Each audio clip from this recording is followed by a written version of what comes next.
Hello everyone, we are Group 10B. We are going to analyze the current media system by discussing the features first, then evaluate the pros and cons of the system, followed by the suggestions for improving the current media system. First, Hong Kong has a strong media system. This could be proven by the abundant kinds of media which allow easy and broad access.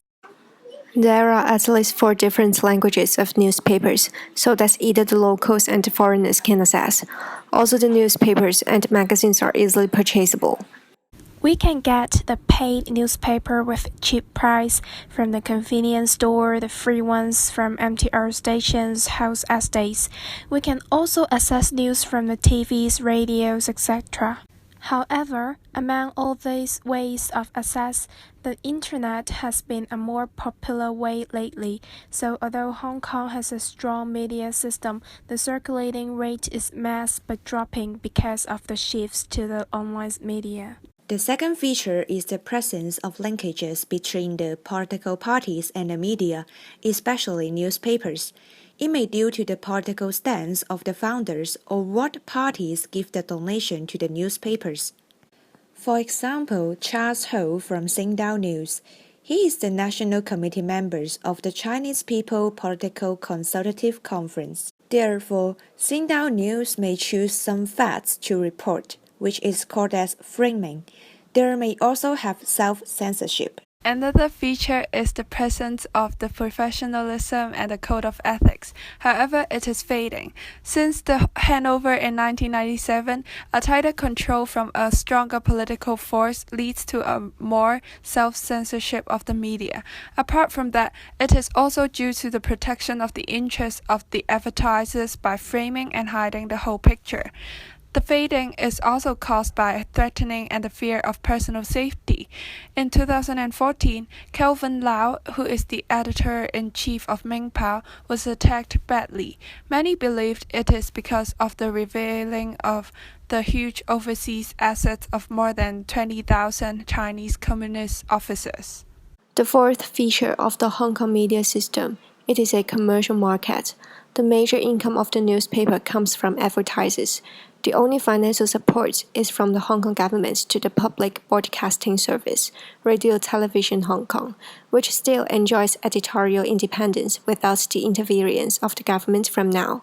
However, recently the government intends to control the media by passing and executing the Article 23 of the Basic Law.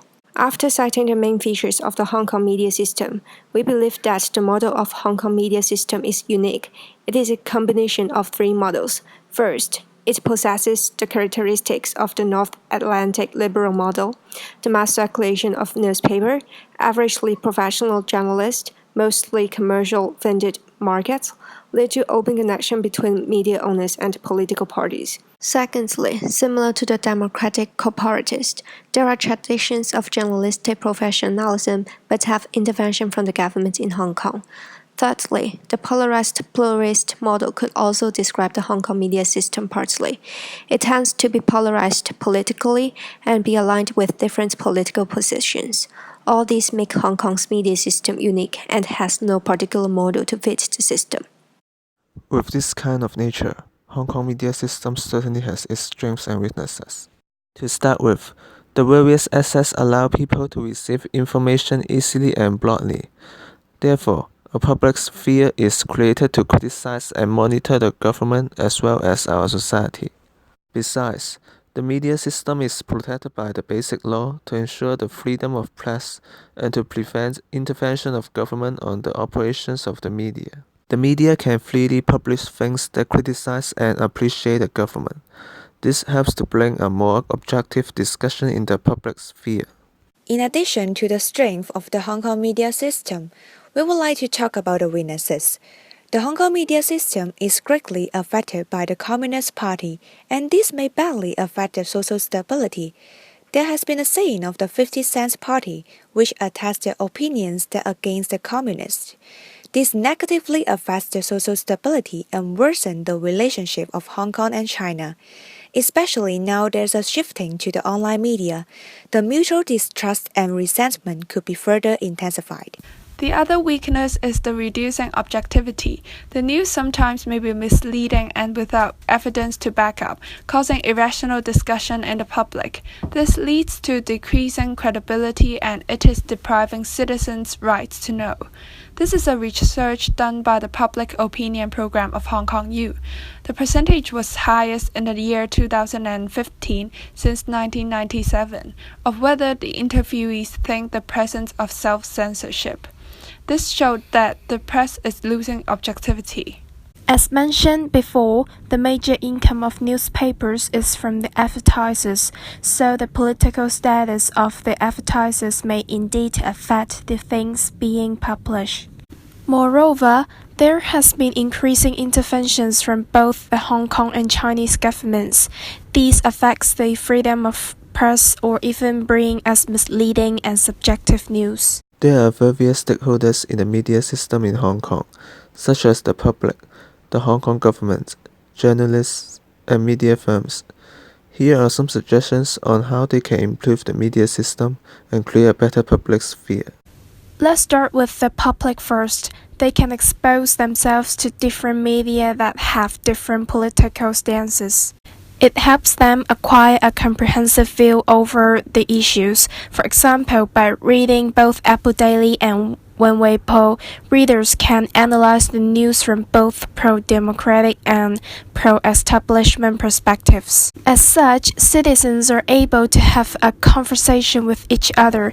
There can be rational discussion in the public sphere, and the society may be less polarized. Furthermore, the public can also choose the media that are fact-based, since nowadays many media simply treat the citizens as consumers instead of rightful citizens. The public's preference to objective media can shape their policy of what to report and how to report, because media would follow the public expectation.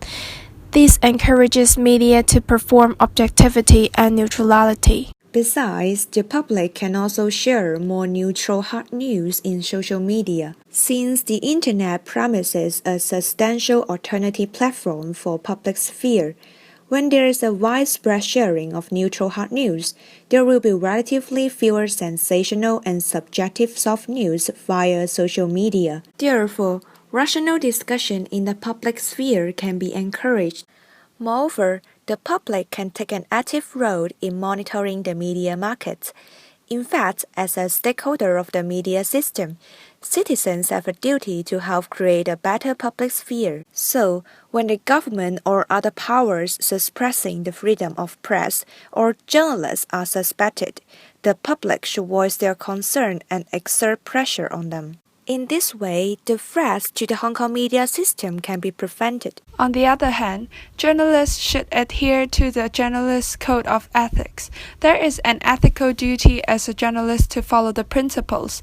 They should also remember the supremacy of public interest, which should be placed as the first priority.